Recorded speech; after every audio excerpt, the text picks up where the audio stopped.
Good evening, and welcome to the March 10th School Committee meeting. This meeting is being recorded by Easthampton Media. The committee will be going into executive session and will return to regular session. So we're going to have regular session, then go to executive, then come back. That seems confusing the way it was written. So, all right, Dr. LeClaire. Good evening, everyone. If we could please stand for a moment of silence and the Pledge of Allegiance.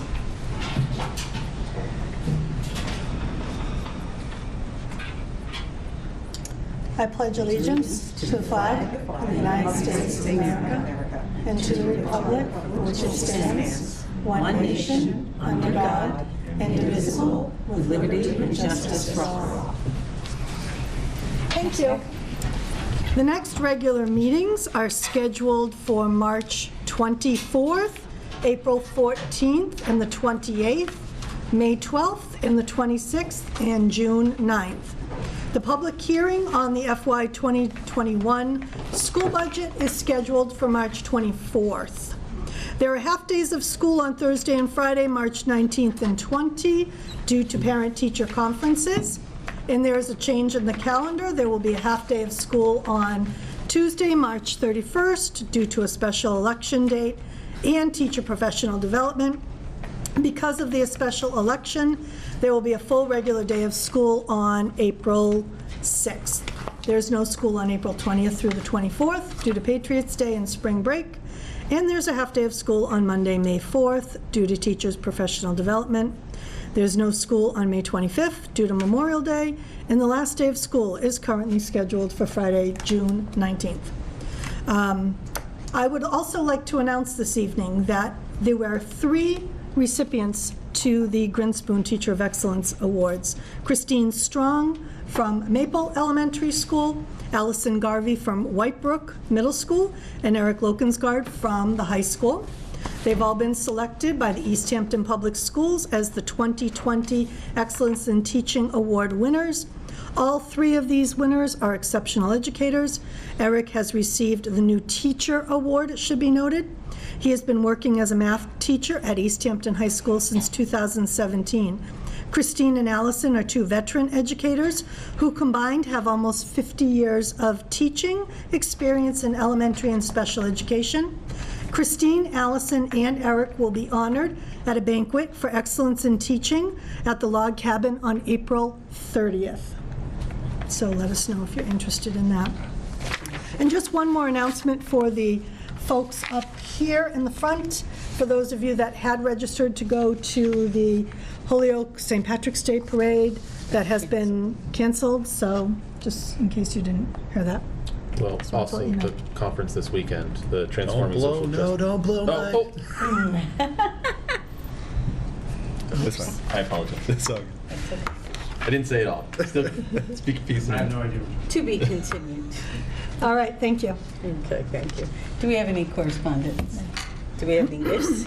No. Well, now we have reached the period of our meeting for public speak.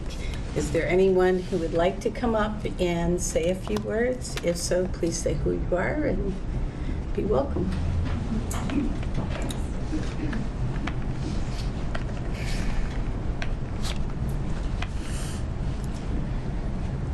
Good evening. My name's Lori McCullough. I'm a first grade teacher at Payson School. I'm a veteran teacher, been teaching here for 24 years. We've been cut for decades. We don't have any more to cut. We really don't. We have teachers doing 2 jobs, 3 jobs that we used to have one person doing full time. Please look carefully at the budget. And think, please try not to cut us anymore.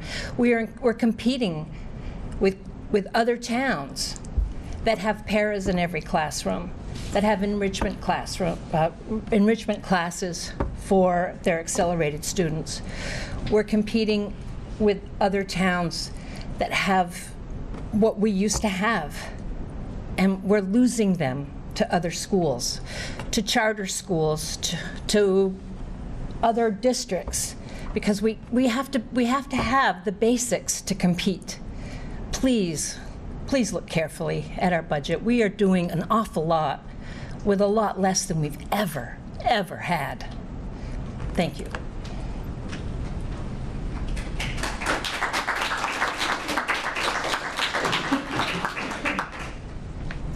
Anyone else?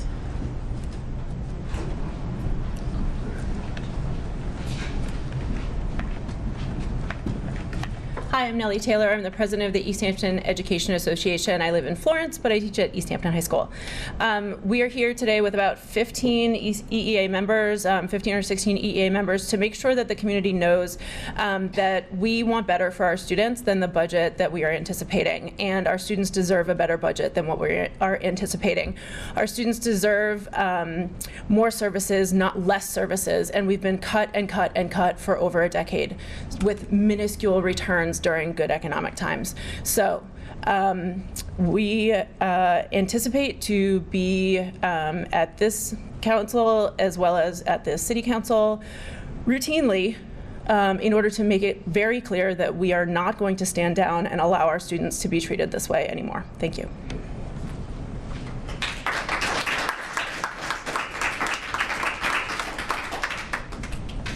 Anybody else? No? All right, thank you. We'll go on. All right, time for our student representative update. Righty. So first off, the exhibit on African American history is to be extended by 3 weeks. I'm sure Ms. Hamilton will have more to say about that very soon. And I believe it is now running until April 10th as opposed to March 19th. It's been getting a lot of positive attention in the community, and students during their second period block all throughout the month have been visiting the museum, and I believe that it's been like very enriching and it's been very educational, and I greatly I think it's something great that the high school has something like that. What else? 9 Easthampton student council members attended the Massachusetts Association of Student Councils conference in Cape Cod this past weekend with over 1,400 other student council members in the state. They went through lots of leadership training and educational workshops, and we're hoping that they bring forward a lot of new ideas to the community. Last weekend, our cheer team won, this past weekend, our cheer team won first place for small co-ed in Western Mass, so they've been doing excellent this past season, and they're going to states, I believe, next weekend in Worcester. And then so big congrats to them. The Elf Band won an Excellence in Music rating at the University of Rhode Island Jazz Festival on March 1st, and senior Jordan Reel won the Outstanding Musicianship Award for her vocal performance as well.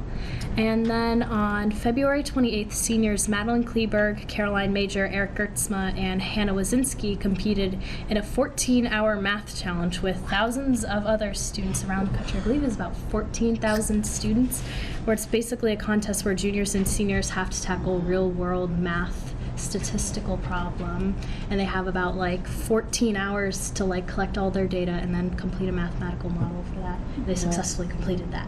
That's exciting. Right, I do have to head out, but thank you for having me. Thank you. Thank you, That's great. Sophia. All right. So, Finance Subcommittee update.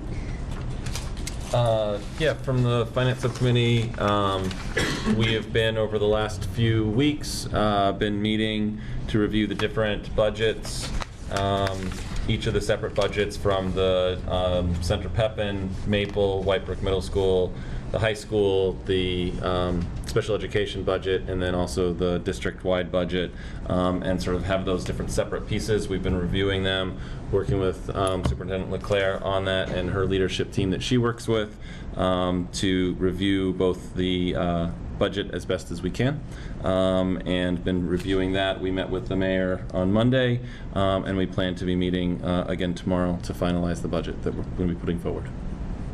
Thank you. Any questions? Okay. Policy Subcommittee. Do we have an update, Shannon? We met last week, and our meeting minutes and everything will be on the next meeting. We didn't have time to get it together. All right. And now for other, and Jonathan has the floor. Yeah, so as my colleague began to mention earlier, I just want to make sure everybody was aware that the collaborative has postponed the Transforming Education for Social Justice conference this weekend. I guess I just wanted to put out a quick plug because I think that, you know, it has yet to really make its way here, and I think we have this mindset that, you know, it's going to get here regardless, and there's only so much we can do, and all of this other stuff is for not and just worry. But I think that it was really important in their message that they sent out that they're remaining cognizant of really the most vulnerable people in the community, which I think is right at the core of this conference. It's not necessarily the first thing we think of when we think of social justice, but being mindful of the individuals who are involved in the conference who maybe have underlying conditions, who are older in age, I think was a really smart and important move on their part. So I just wanted to bring attention to that, make sure everybody was aware of it, and that they will be rescheduling as soon as they can figure out all of the moving pieces. So they'll just send out information once everything blows. Indeed, and I will make sure to keep you up to date on that. I'm sure you will. Thank you very much. Okay, any other? I was going to mention one thing. I know we have a lot of stuff on Sure. our plates right now, but I've been hearing some news and reading some things and about some research that is coming out, emergent research about the effectiveness of lockdown drills versus the traumatic psychological impacts that they're having on students. And I just wanted to put it out there, something that I hope that as a district we can be looking into, particularly the next time that we go into conversations with the police about what are the protocols in our buildings. Can I just respond to that and let you know that our school resource officer will be doing a presentation this spring to the school committee on safety protocols and what they're doing, so. Okay, good. Hopefully that will hopefully he will have answer some of your otherwise I would be questions. glad to bring it up to him at that point, yes. Great, thank you. Anything else? All right. Do you know which one he's going to be presenting at, just so? Yes, Which meeting? the April 28th meeting. Oh, sorry. We've been going back and forth, and that's where we've landed. I'm 2 months out in my planning. Madam Chair? Yes. Just considering the agenda and executive session and coming back and members of the public, I'd like to submit a proposal for consideration by the school committee to form a work group to consolidate human resources and business functions. If you could pass one down, I'm also going to send it to City Council for consideration. I propose a specific structure to that group, where it would be a work group chosen by the mayor, City Council President, and school committee chair of no more than 7 folks, and that group be identified by June 30th, 2020. Okay. Thank you. Anything else? With other, can I ask Superintendent if we're going to discuss any possible moves if the coronavirus gets closer to home, and do we have a plan in place that we'll be able to communicate with the teachers and the parents, like at the drop of a hat? I will discuss that when we, in my section, Okay. particularly when we look at field trips. Okay. Thank you. All right. And on to the superintendent update. Okay. So this evening we have Asher Hamilton with us, and as you know, Asher has been instrumental in the work at the high school around diversity, equity, inclusion, belonging, parent engagement, a whole host of things. And I think everyone in the audience and everyone at this table has heard about the museum that's currently underway, and several of us had the opportunity to go through that museum at an equity steering committee meeting sometime in the last few weeks. I don't remember when, but we all went through it. And it was amazing. It was very impactful, and if people have not had an opportunity to go see it, I think Asher will be talking about another opportunity for the public. So I did ask Asher to come and share with us some information about all the work that she's currently doing up at the high school and for the district, and the impact that that's having on our students. So, Asha, welcome. Wow, okay. I would like to say, hey, thank you. I am so excited about the work that has been happening over the last couple of years that I've been with Easthampton High School. I will say to you, my surprise has been that this work has gone outside of our school into the community, and I see that this is probably something that Pioneer Valley will probably be benefiting from. And what I'm talking about is the museum. Before we get there, let's talk about the center that's hosting this museum. 2017, I remember coming in and looking for a place and a space because we needed to move this whole notion of inclusion and diversity into a physical space. So I began the Diversity and Inclusion Center. We did a rebranding because there was a belief through focus groups, through surveys, you name it, students felt that it was for students of color only.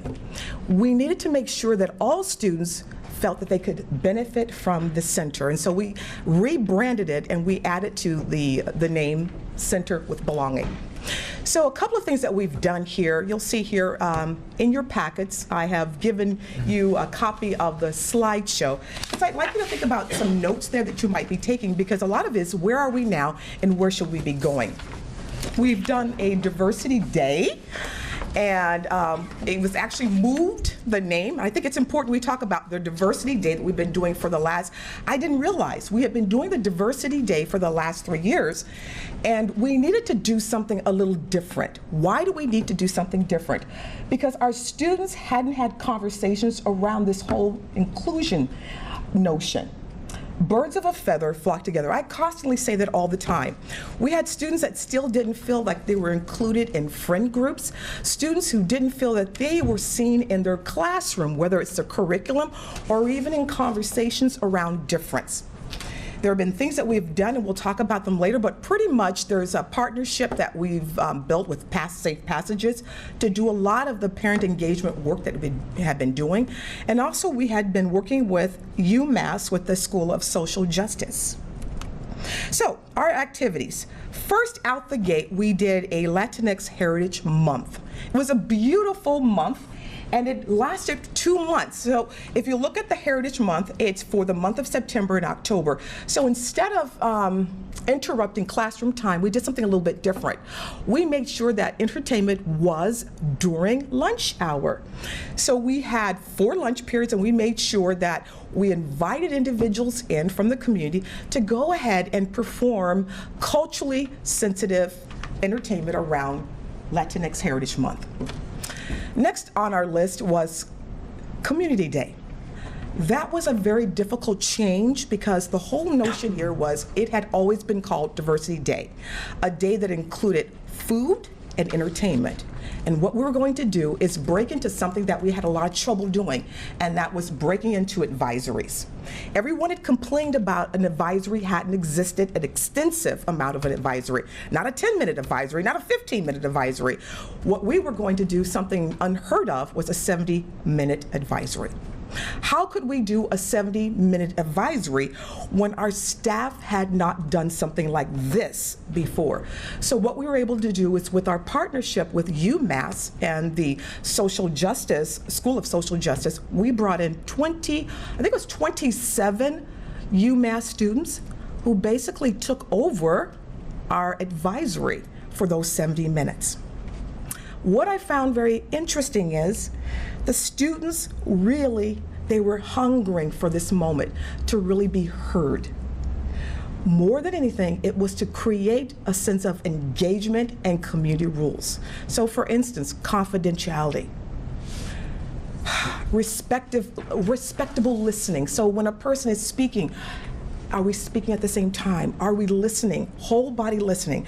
And so before we could actually do the advisory piece, we used 15 minutes in the beginning of the advisory to set up community dialogue rules.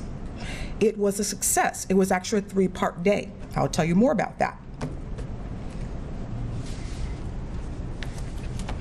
We broke into advisory, like I said, and this was about creating community, connection, and empathy. So there was a 70-minute advisory. At the same time, when students, we had it broken from 9th and 10th graders. While our 9th and 10th graders were in assembly, our 11th and 12th graders were in the 70-minute advisory, and then we switched over. As you can see here, this is the day itself. After the switchover, we were able to do something which was even more groundbreaking. We had what they call a faculty panel. It was broken up into two areas. There was the graduating senior faculty panels, and those were held in the library. And while that was going on, we had a faculty panel that was being held in the auditorium. What was so important about the faculty panel in the library is because we all know that our graduating seniors, come the new year, because this event was December the 10th, come the new year, their bodies may be here, but they're in a different place. They're thinking about moving on. The conversation is not so much about what happened over the 4 years, but it's about what is my next tomorrow. So a lot of the conversation in that upstairs area was based upon 3x5 cards that we gave them the day before. And I will read to you a couple of the questions that came up for the students who were in that faculty panel that they wanted to present to the faculty to answer. September 2020, one of the questions were, September 2020, where do you think you'll be and what questions you have? Here's the response. I am nervous about student loans and paying them on time.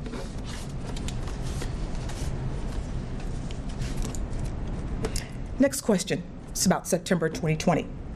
I am most nervous that I'm not going to have everything together and I'll not want to go to college like I've planned after the next year.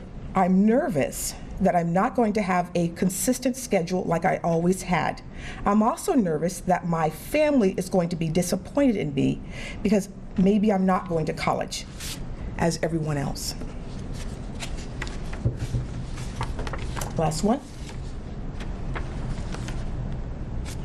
Here's a really important question.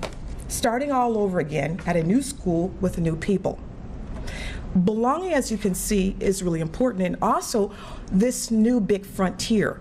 So part of the faculty panel was to have faculty members on that panel who had connections with the students. Some of those faculty members, one of them is sitting right here in the room this evening, who has a really good relationship with a lot of our students. But it was important that we chose faculty who were able to answer questions like this, and also when something came up that was organic, could they be able to jump in and provide an answer in a comfortable way that a student felt heard? And that was the most important thing here, that so far up to this point, this was brand new, groundbreaking, were students able to ask questions on a 3x5 card like this and feel that their questions were going to be heard. This day offered that opportunity for them. Let's talk about what has been very successful, and it's based upon this growing understanding of compassion, empathy, and having a voice. What you have there in your packet is the actual flyer. Starting in February, we put together a huge exhibit of over 25 boards in room 104, which is the Diversity Inclusion Center for Belonging. The average number of students that came through during their B period were anywhere from 18 to 25 students coming through. How this all started was, and let's talk about the day itself, not the building of the museum, but the day when the students are coming into the museum. First of all, before they come into the museum, we have a facilitator. CES was one individual coming in, whether it be Sapphire or Romina Pacheco. And we also had the UMass collaboration, where we had UMass students as well coming in on this. So let's talk about the day. I, as a docent, came upstairs, or if it was on the same floor, I went into the classroom to let the students know what they could expect. And that usually took anywhere from 5 to 7 minutes. The facilitator also talked about having an open mind. Both of us were there to do a transition, which was to take that student from their class and now move them into the museum. After that short introduction, that brief introduction, we asked that they come downstairs to the museum. Once entering into the museum, they had 5 minutes, a free 5-minute roam. Such a huge space. Any of you have come to my office will take a look at the museum and say, oh my gosh, how did you get all of this inside of this small little room? What we're talking about is 400 years of the African American experience through African American lens, which, by the way, is part of the U.S. history, talking about parallel here. So students were able to roam that room for 5 minutes, and at the end of a 5-minute period of roaming, I called them over into a small area called the Birth of Humanity. And we went through as many of those 25 boards as possible in an allowed time of about 30 to 40 minutes. The whole idea is that we would never be able to finish the entire room. We're asking that students on their own go back and investigate, challenge, ask questions. At the end of that docentry, walking around that room, we had the facilitators either from UMass or from CES take the students and sit in a circle right in the middle of the room. What was learned? I think it's really important that we talk about why did we do this in the first place. All of us realize that there has been, for the longest time, bias in the building. It is part of anthropology, it is part of human nature, it is who we are. But where have we had a space to have that conversation? And that's why that facilitation piece was very important, that we go beyond just walking through those 200 years of history, but we also had a free conversation about what did you get from this experience? Where are you now? Was this a heavy experience for you? Can you sit with it for a little bit? Some of the cards here is, you'll read there, I learned a lot about this. I learned a lot about the KKK. Couldn't believe how African Americans were seen. I learned that, you can read it yourself there, but pretty much what the students were saying, and I have a truck ton of cards here, and that was also part of the experience in the facilitation, is write down what you were feeling, because some students are unable to speak in a group like this. What they wrote down were absolutely astonishing, because they had the same question that I did. Why are we still here? What are some things that we can do collectively as a group? That's why we did this. What does it mean to feel? A lot of the students did feel uncomfortable about this, but they really enjoyed the fact that they could sit down in this facilitation, guided facilitation, and air this out. They weren't left to be stuck with this. They had a space for it to go. We also had some faculty members who came along with their class, they felt the freedom to air it out, to be free about their feelings about this experience. So we had an open house a couple weeks ago, and what you'll see there are the pictures of adults who came to the open house, and this is that dialogue discussion piece that we're talking about, how rich it was and how important it was to have it. If you look at the 3 parts, no one part could have happened without the other. More of the dialogue discussion. I think it's important to talk about how, now the background, the scenes, how did we do this? Because I'll say to you, minimum, maybe 150 hours, 100 hours. But you know, the most important thing is that who came out as far as this community? There was a huge outpouring of folks who wanted to make sure that this happened, that they wanted to make sure that this was not a burden left on the back of one individual. I have one parent here who I'd like to have come up and share what their experience was with this museum, putting it up and walking through it in its finality and listening to those students. Ms. Mojica? Yes. Hi, good evening. My name is Cindy Mojica. I live here. I'm a resident of Easthampton. I live at 14 Clark Avenue. Like Asher said, we're part. My picture is right there, 2 girls. We spend a lot of hours in the museum. The outcome of it is beyond what we expected it was going to be. What I learned is that there's a lot of miscommunication, and there's a lot to learn. There was a lot of questions from adults. I was in the open house for the adults. I was surprised that some adults don't know most of the history, their own history here in the United States. Or I was part of the colonization docent part of it. So I created that board. And with the help of Asher, I created 2 other boards. The experience was amazing, and I'm always proud to share my history and who I am and where I come from and represent those minority students in the school. I'm very passionate about it because I know how it feels to have an accent. I know how it feels not to have your family around and be the only one in a group. So I support this to be more often in the school so the students actually learn the real reason why there is a lot of oppression into these years.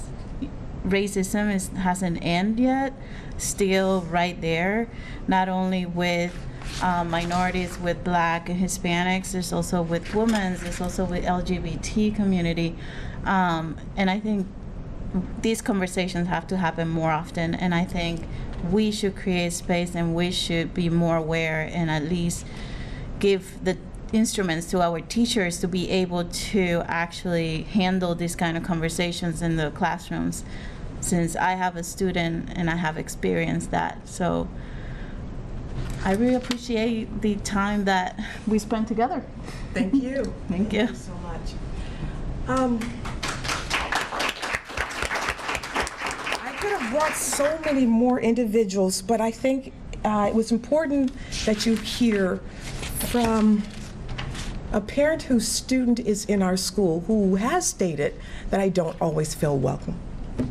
And you named it, because it's a really hard thing to name. It's very painful to name a bias that a lot of us, we get it from the media. That's why we have a big media section in that museum. We get it from the lifelong journey that we've lived. That's why I put in the museum the arc that you see there, 246 years of slavery, 89 years of segregation. That has stained both Blacks and whites in this country. That is why it is so obvious a problem with birds of a feather flock together. So I want to leave with this. I hope this links up, but this is a 3-minute. It's real fast. I think it's important that we, why are we doing this in the first place? It's only a family vacation. Gotta skip this bad boy.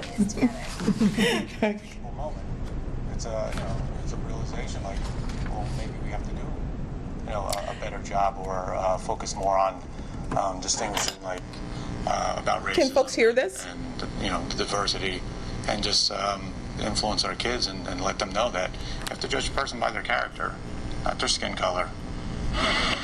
And it's this possible subconscious racial bias versus explicit bias, actually consciously thinking and verbalizing racism, that our expert says shows how far we need to go, but also how far we've come. They're not friends? Okay. Explicit racism and prejudice has diminished dramatically over 50 years, but what remains is more the implicit biases and the implicit forms of racism and prejudice. And those are the things that we're not aware of, the things that we do when we don't realize it, because it seems that it's these implicit biases that are still what we really have to work on.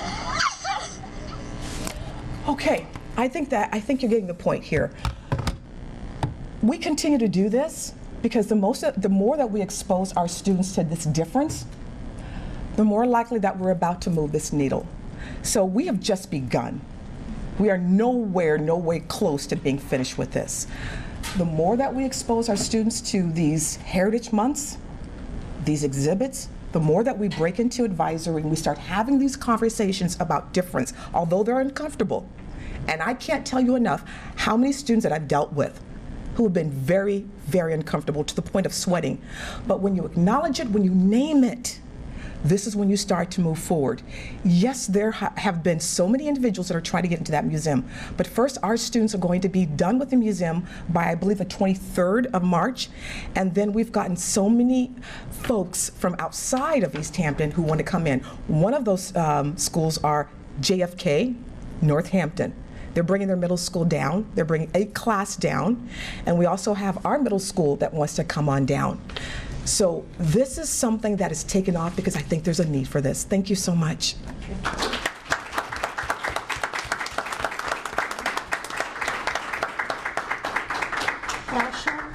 Asher, I just want to publicly announce, first of all, the next date in the evening that's available. Okay. March 18th, we're going to have as many tours as necessary. We'd like to start out with 2 tours. So there'll be one at 6 o'clock. And if there's a need, we'll do another one at 6:45. But I hope... Can I just ask, Yes. the last time we were there, I did see some young people there. Yes. Do you have an age recommendation if people are interested in bringing a younger person? I would say that we're looking at least a student who is in 7th grade. I would be concerned about students who are younger than 7th grade. But I would say that if a parent comes along and there's been an explanation about the background, that I will leave to the parent. But I really recommend that it would be students that are at 7th grade or older. Thank you. And I just wanted to say again, thank you, Asher, for everything that you're doing. Thank you, Cindy. Thank you. I know Cindy's back there. Thank And you. thank you to the administration at the high school for all the work that they've done to support this, and for all the teachers and the support staff at the high school, because this was a big undertaking, and I think everyone has been part of it, and I really appreciate that. Absolutely. Thank you. Thank you. Thank you very much. Just in response to that, I know my principal is going to be contacting Asher because he's really interested in all of this work. Excellent. So I applaud our district and Asher's work because it's spreading. It really is spreading. So, very exciting. All right, so I skipped the calendar. I think you have the draft of the calendar. And I don't know if there are any questions or concerns on that calendar. The union has it now. They've looked at it in different iterations, and this is draft 3. September 1st is an odd day to have no school for students, but it's an election day, so that presents a challenge for us because they don't want us in the building. They don't want kids in the building, so I don't know if anyone has any questions or concerns. And I think we'll leave it, and then they can vote on it on the 24th? Okay. All right. Student Opportunity Act plan. I'm going to disseminate this to all of you and just talk briefly about it tonight.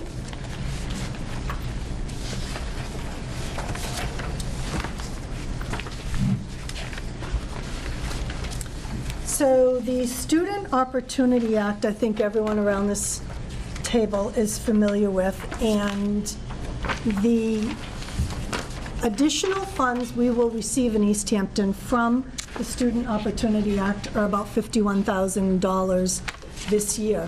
As part of receiving those funds, we are mandated to create a plan that articulates the use of the funds, how they will be used specifically to address the needs of our most fragile students, our neediest students. So the process is that I am presenting this plan to you tonight that I've worked on with leadership team. It will go on our district website tomorrow with a link for input from faculty, from concerned citizens, from parents. I'll let them know that it's there and attach the link for people to give comments. And then we'll come back on the 24th, again at school committee, and with any revised changes, and then we can vote on the plan. At that time, it needs to be submitted to the Department of Ed on April 1st. This is what's called a short form plan. It's very brief. There are many school districts across the state that are receiving over 1.5 million, and they have to do quite an extensive plan. The 1.5 million was the threshold. If you get less than 1.5 million, which is definitely where Easthampton falls, then we have a short form plan to do. So there were several areas that we could select. So I will tell you, for the audience out there, our high need, our subgroups that are the highest need are what's called our high needs subgroup, which is a catchment of our students that are economically fragile, our ELL students, students that have free and reduced lunch are in that category. So it's just a host of students that qualify to be in the high needs category. That's our highest needs subgroup, followed by students with disabilities. So that factored into the items that we chose to focus on. We have, the state gave us 17 priority programs that we could select from. So the first one that we chose was to enhance our core instruction by utilizing some programs that will help us in the area of literacy at the elementary level. I think there are some people in the back, some staff that are from Center Pepin. We're in a turnaround status. The teachers themselves focused on and identified instructional practices as their primary area of improvement. Their team did that. So we're looking at, we've piloted this year a program called Star Early Literacy. It's an evidence-based program that tells us how our students are doing on early literacy. It's a screener. And next year, we'd like to get that program through the SOA funds. This year, we're in a pilot program that we have a grant that funds it for Center Pepin only. Next year, we'd like to get it across all the elementary schools. We're also looking to have a data consultant work with us, because if there are any elementary teachers in the back, they will tell you when they get this STAR literacy data, then you need to kind of unpack it and decide what you need to do with that data. Once just having data is not the end in and of itself. You need to understand what to do with it and how to form your instruction to address gaps in your data. So that's what we're using some of the money for. Those are falling under the category, also for some of the literacy staff that we have, and that's our reading specialist and our literacy coach. Those are all grant-funded positions, and we've been notified that grant funding on the federal side will be reduced this year by up to 10%, so we're looking to ensure that we can pay their full salary. Those are all articulated through the priority area of research-based early literacy programs in pre-kindergarten and the early elementary grades. That is a priority area that the state is telling us there could be additional grant funds available in if we choose that area. So we made a conscious decision to choose that area. And our goals will be to increase or improve professional development for the staff, and to purchase the curriculum materials and equipment that are aligned with the statewide framework. So those are the areas that it meets. And the second piece of our plan, and I told you this was short, is to an analysis of our program data. It will be the focus on core curriculum aligned to state standards. So what I have here is the purchase of the illustrative math program. We have started investigations math at the elementary level. Illustrative math is the 3 through 5 program that the teachers, the departments have selected. The math professional development that needs to go along with implementing a new math program. The STAR Early Numeracy and Math, we do not have an evidence-based math screener at any of our elementary schools, so the STAR one is what we're looking at.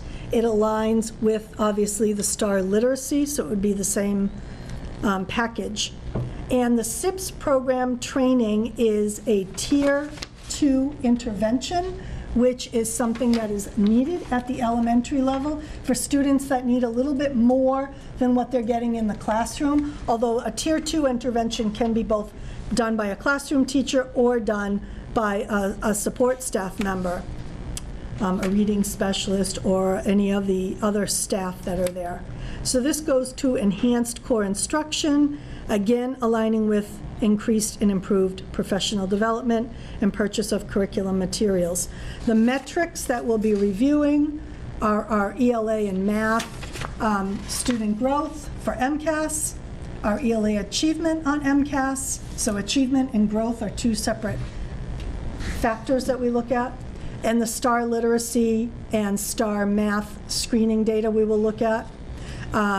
We will share this information out to all the groups and make it available on our website, and I can electronically send this to anyone. It'll be on our website tomorrow, but that totals up to about $52,000. So happy to entertain any questions on that. Dr. Leclerc, in addition to that $51,000, aren't we going to see some relief with the transportation cost for students in special ed who have to go outside of the district? That's a separate. For the transportation relief and for the foster care relief, those are funds that if we see them, they go directly into the city, and so they don't come to the school district. Okay. So. That was part of the Opportunity Act, correct? Yes. Yes.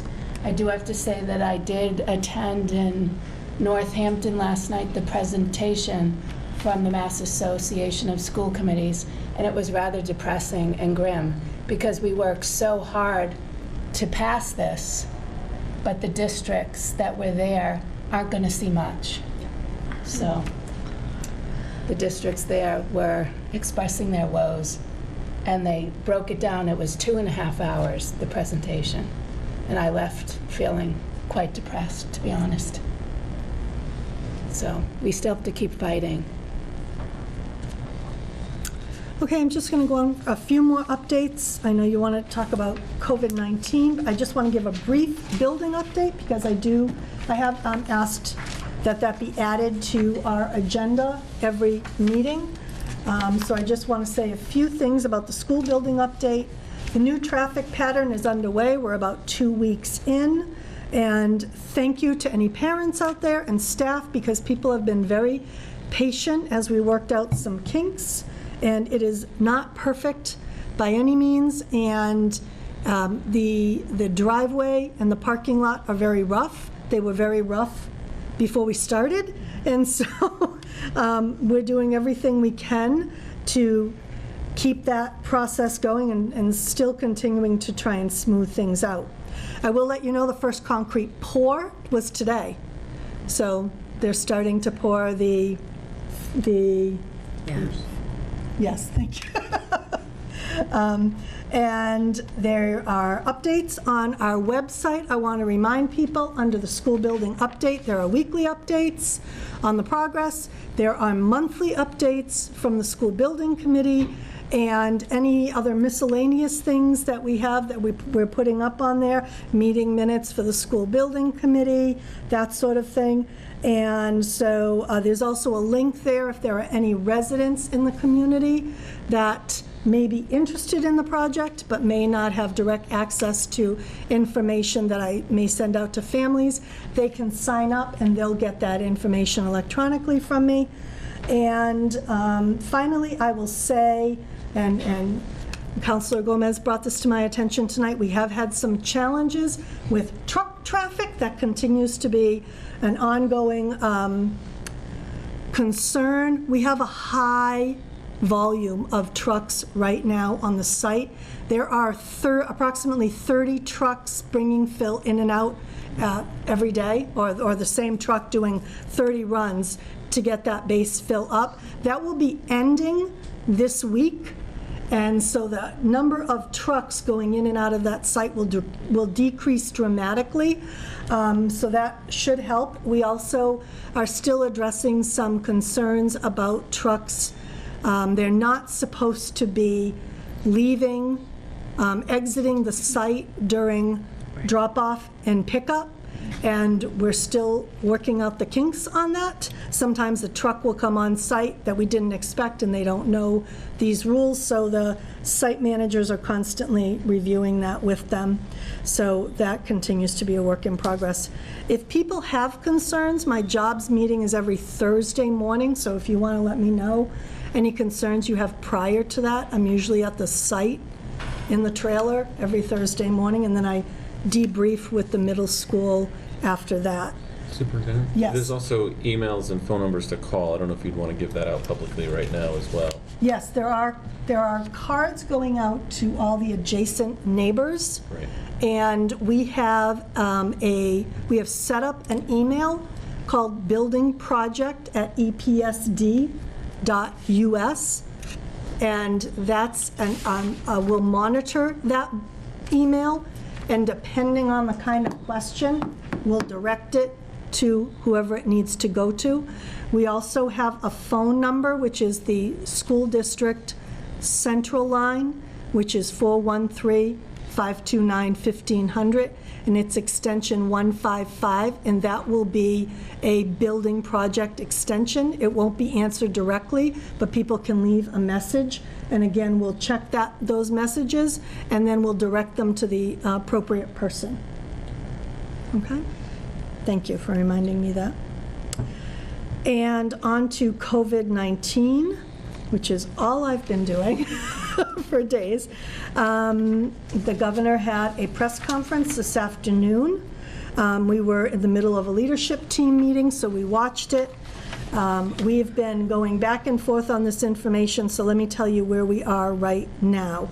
I did send out preliminary information to staff and families about a week and a half ago. Another letter will be going out in the next day or so. We have put a moratorium on all field trips from from tomorrow on.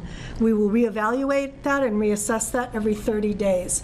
So you'll see further down in your agenda, they're looking for approval on some out-of-state field trips. That's moot at this point because no field trips are taking place. It's the recommendation of the governor that we avoid all out-of-state travel at this point in time, and he is saying that we should not be putting ourselves in situations where there are large groups of people, so we don't need to be putting kids into settings where there just could be other people that we don't know what precautions they've taken. So it is sad that we have to do that, and hoping that we can work with the companies that have already taken some of our families' monies to get those back.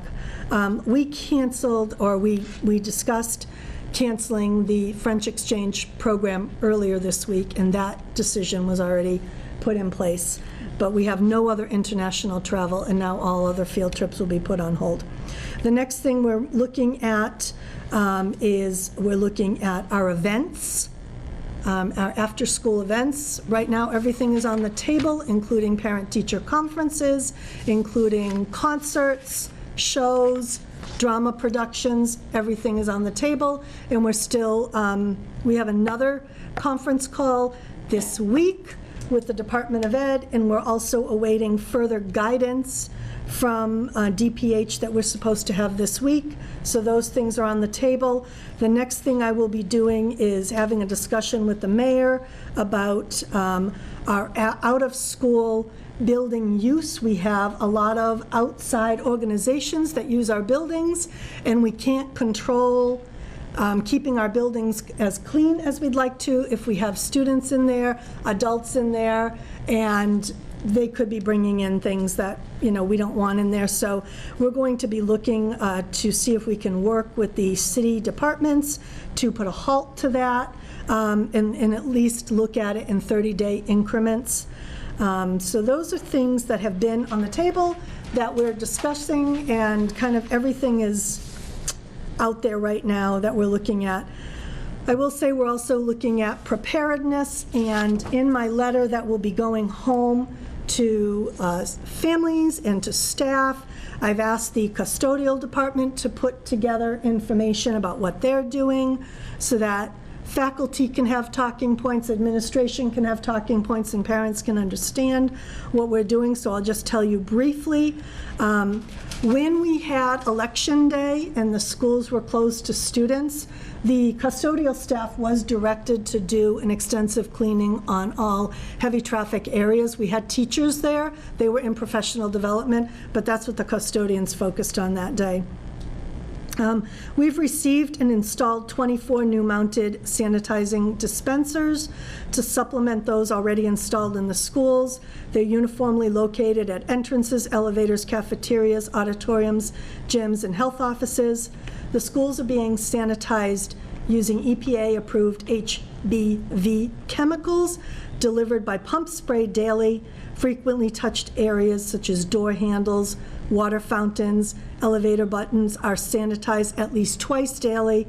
Sanitizing cafeterias, restrooms, health offices, and are the priorities for attention above other more discretionary custodial tasks. So this may mean that waste baskets are not emptied in classrooms every day, but the priority is to do the sanitizing right now. Electrostatic sanitizer dispensers are in order. Those are the spray kind of machines to increase efficiency of large-scale sanitizing efforts. The custodians have been directed to request support in adhering to cleaning and sanitizing expectations if needed. I asked them because we were a little lighter on our snow budget this year. I think we have some discretionary funds, Mayor, don't listen to this, for custodial support if we need to do extra hours, a Saturday morning or something like that to do an extra cleaning. So I've authorized them to do that. We have, because the electrostatic sanitizers are on order, and they won't be here for a few weeks, we are going to be contracting with an outside sanitizing company that will be engaged in conducting a widespread disinfecting of the buildings at the earliest non-occupied opportunity. We don't want to do that when there are teachers and students in the buildings, but we also do not want to wait until we have a case of COVID-19. So we're not waiting until this happens. We want to be proactive. And of course, if something does happen, we will be doing it again. And I just want to say, lastly, the district bus contractor has been contacted, and they've informed us that they're sanitizing the buses daily, because I think that's another important piece of information for folks to have. I've updated the pandemic plan. It's in the hands of the nurses right now, and Sarah Mochak, who is our school health leader. I've been speaking with our health agent, Bree, and we've been working collaboratively. And so those are the kinds of things that have been going on up in our office. So, yes. Thank you for doing all of that. I know how much work that must be. Have you discussed the calendar in the event of having to miss school days? I know that in West Springfield, where I work, they actually made a statement, and it was kind of confusing, so maybe we could do it better. Talking about if you miss days after April 1st that aren't due to snow days but are due to health, then you don't add on to the 5 days for the 5 snow days. It was a very strangely written. The Department of Ed actually just put out guidance this afternoon, so we'll be cutting and pasting directly from their guidance. Does that seem like what you read? Because I think it's a little quirky. We don't have to go beyond the 185th day. That's a given. We don't have to go beyond June 30th. That's a given. So I think beyond that, they did have some more verbiage, but again, I was in the leadership team meeting, so I saw it come, I glanced at it, but I didn't read it carefully enough to really give more information. Not surprising. Anyone else have any COVID-19 questions? Because really, I know a lot about it right now. Where can you get hand sanitizer for us? Well, yeah, I'd like that. I said once all the schools are all set, I would like it up here. But I said do the schools first. So, I know I tossed out to you yesterday, and we were just touching base. I think that this is a really fluid situation. We're really looking day by day. Numbers in Massachusetts yesterday have more than doubled. So the situation is really changing. And I guess I was tossing out and hoping people would be interested in maybe a work session or some extra meeting to kind of really do some forward thinking and troubleshooting on how we're going to respond. Better do it quick. It's going to happen any day. Well, that's what I'm thinking. I'm really feeling the urgency. There's an urgency. But I'm thinking of how we respond to students who have high-risk needs, how we respond to staff, those salaried positions. There's so much that's on the table right now that I think we should just be meeting together to just toss out creative ideas. In a proactive way, I In agree. a proactive way, I would like to do it, as quickly as we can, so that we drive you crazy with one more meeting. I know every school system is facing this, but I think it's just really important to have us all meet. So that is my hope, that we could get together and really just troubleshoot, forward thinking, and try to come up with some emergency plans, because once we need to make decisions, you're going to have to make them fast. Well, and I think And there'll be that no time to talk. some decisions will be not in our Out of our hands. They will hands. be Correct. the Department of Correct. Health. There will be our Absolutely. health agent, Bree, who Absolutely. will contact me once she gets word of a case. So that will be, and I think we need to be smart. I think we need to make sure we do everything we can to ensure the health of our staff and the students. And so I think we're trying to be as proactive as we can. There are some things that obviously we can't account for, but I will say that, and I know I've told some of you, the superintendents across the state are on a email chain right now exclusively around COVID-19. We have a shared Google Drive with all the documents that anyone has produced in any district related to COVID-19, so I know everything that's going on in every school district. We're tracking which cases are in which community. There's a lot of information. There's a lot of conference calls. There's a lot of guidance that's being put out there. And so the other thing I did not mention, and because there are so many staff here, I think I will mention it. My email also said that there will be no professional development outside of the district. That's all to be canceled, because I don't want to put our teachers in a conference where they could be exposed to hundreds of other people. It's just, the governor is saying they've halted it all in their agency, so I think we should mirror that as much as possible. So that was the other piece. But I think that if you would like to put out some dates, or if you'd like me to put out some dates and see if you can get a quorum, that's fine. Madam Chair, if Yes. I could. So we're in a state of emergency by the governor's office, and a lot of what we're talking about will now shift to our Board of Health, who will direct our health agent. We anticipate at tomorrow's statewide call at 3 p.m. to get specific guidance, and a lot of what Superintendent Leclerc mentioned is up on DESE, but there are already questions about educational activities, special services, and whatnot that were forward that we're looking for clarification, as well as monetary reimbursement for our efforts, and what's considered proactive and what's considered responsive within the state of emergency. I think the work group is a great idea. I would encourage it maybe happen in conjunction with the Board of Health, because they will more and more be really leading the effort with the health agent, and we're already making provisions to free up the health agent so she can address and help all the departments and make sure that all of our communication, and Superintendent Leclerc's done an amazing job with getting information out there and following the information guidelines from DESE, the governor's office, and the CDC.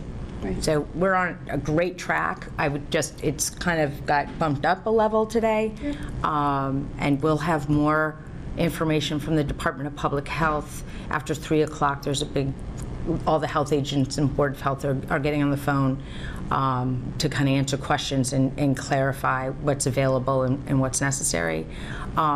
As far as, I will just say this, we sent out an email today from the mayor's office, and I was thinking, I don't know if school committee chairs got, so for multi-member boards that are volunteer or under a major body of government, if they are choosing to cancel a subcommittee meeting because they do not feel comfortable or will not have a quorum because members do not feel comfortable, it is up to them to cancel.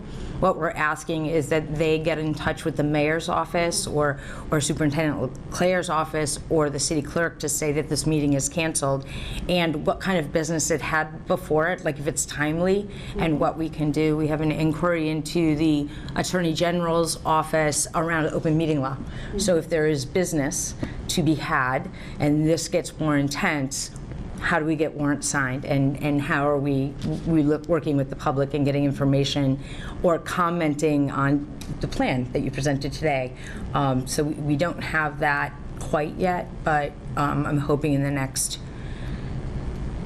48 hours we will. I mean, and so right, Chairwoman, the very fluid, evolving situation. It is, and it's very unusual. I mean, this is something that we've never gone through, not like this. It's national, it's global. But I'm just thinking, as quickly as we can, if we can get those dates, yes, the Department of Health will be working on it. Yes, I know you've already been working on it. But I just think that we might want to get our heads together, think about how we're going to really support and reach out to our staff, our students, and the community. It's a tough one. Yes. So we're going to try to make some dates tonight then. Okay. And we'll toss them out, okay? Okay. Madam Chair, do you think it's something that the Wellness Committee should take on and we should gather the members of the Wellness Committee? Dr. Leclerc, what do you think about that? Because Bree is involved with that. She is. And I think that is. I think it's going to be a challenge to get Bree right. Bree is straight out with this right now, and I don't want to speak for the mayor, but no. Bree was up in my office today, and she is very busy, and I think she has to really prioritize what she's spending her time on right now, and I think she's answering to the mayor, she's responding to me, and I think she's working with the other departments on different questions that they have. So I'm not sure we could get Bree to that. I mean, I think if we want to do a wellness committee meeting, that's fine. But, I don't think, if you want Bree, I'm not sure we'll get her there. Food services is also involved, and I see that as not having the whole committee try to find a date, but getting a quick group together. I think that conversation is great, but I would really encourage this board to do it with the Board of Health, because the Board of Health will actually make those decisions. So if I wanted to close City Hall because I feel like we've got a case or for whatever reason, I cannot do that. Our local Board of Health, and the same with other city functions, and they get it. So to have that open conversation with school committee members and members of the team or Superintendent Leclerc, I think is great if it could happen tomorrow. But they're all, and our board is very experienced and is ready to take on the challenge.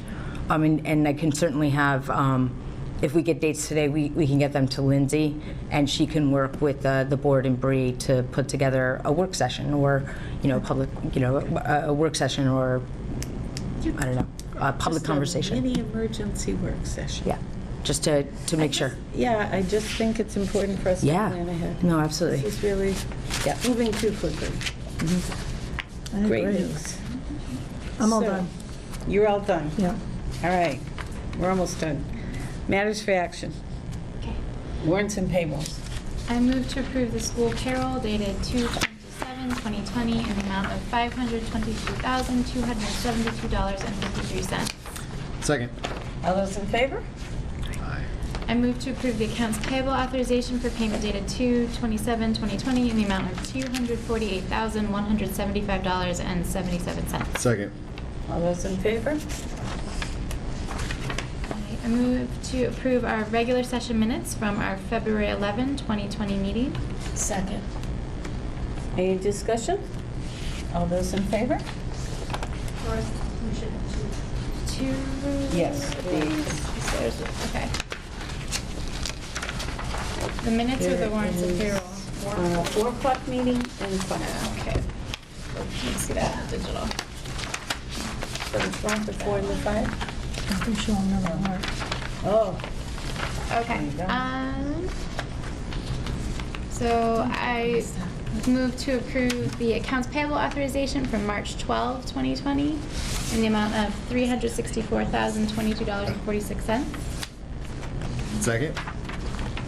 All those in favor?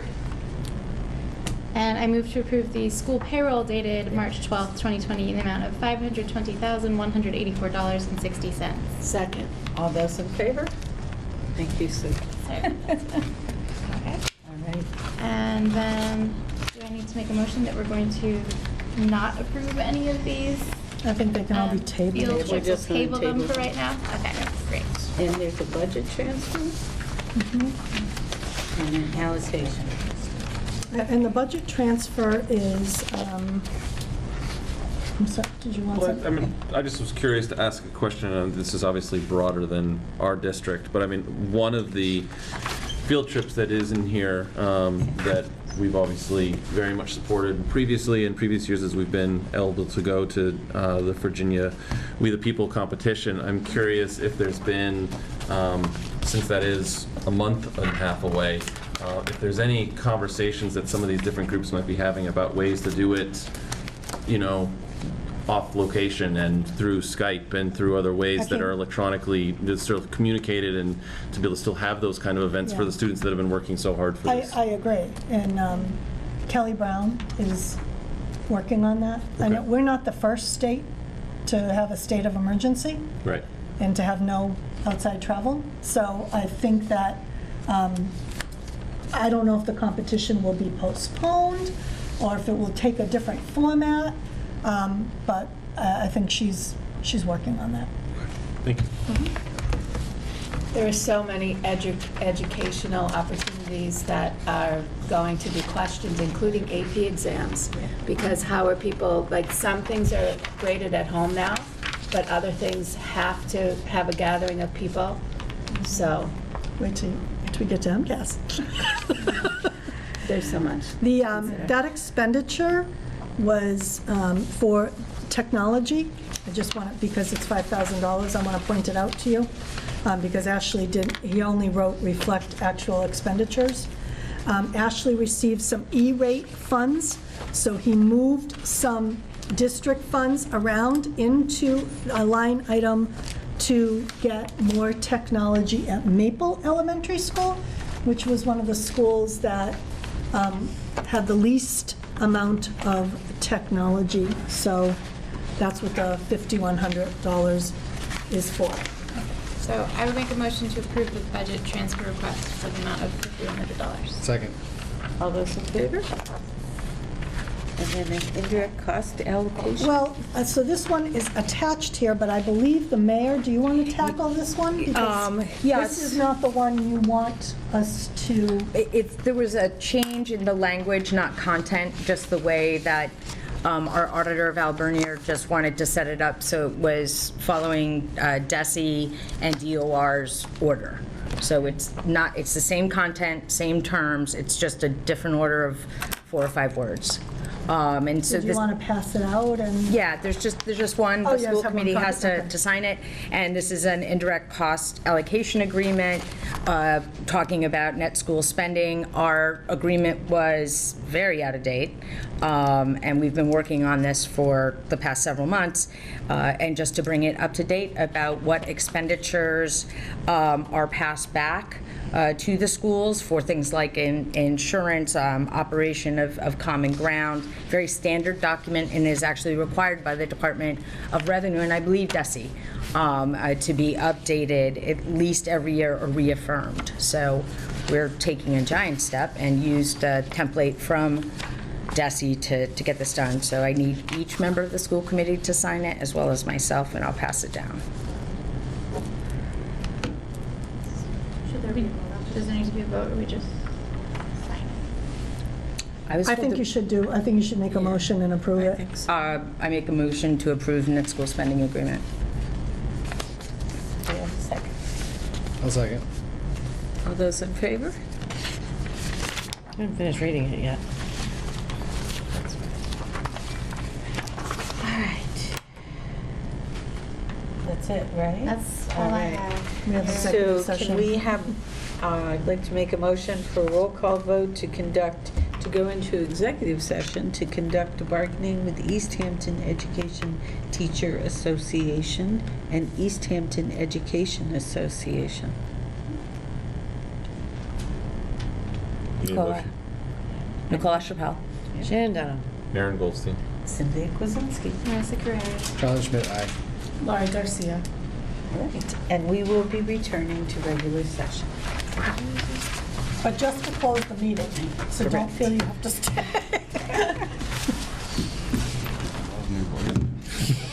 I left my phone in the car. Okay, do we have a motion to adjourn? Well, I thought we were talking about, do we want to talk about, Are we going to talk about those? Are we on? do I have to sit down? Do we need to make that within a meeting, though? Do you need us to make that date within this meeting? Or we can just toss out dates later on and just adjourned? Have that people Adjourn if that's Yeah. what you want. If it's going to be a meeting that's posted, it needs to be posted 48 hours unless it's an emergency meeting. Okay. Yeah, so I think we can do that. I think so. In that case, I move we adjourn. I second. All right, all those in favor? Aye. Okay, now, That was me, Sue. that was my sense is that we could do this quickly.